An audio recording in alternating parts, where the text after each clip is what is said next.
To use our outage map, start up by visiting integris.com and scrolling down to the outage map on the home page. If where you live isn't the default area or part of an active outage, you can enter your address, town, or city in the search bar to find your location. The map will move to that area automatically once you select it. From there, you can zoom in for a closer look using your mouse or the plus or minus buttons found just below the search bar. You can also move the map to explore nearby locations by clicking and dragging the map with your mouse. If there is an active outage, the details will appear in the side panel.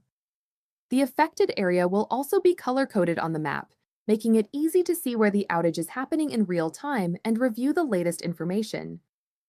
To view more outage details, click here. You'll find the outage map, as well as information on how to report an outage, notices of large planned outages, and a live feed of our social media posts where large or major outages will be updated. In the event of a power outage, our crews will work to restore service as safely and quickly as possible. To report an outage, please contact Integris at 1-866-804-7325.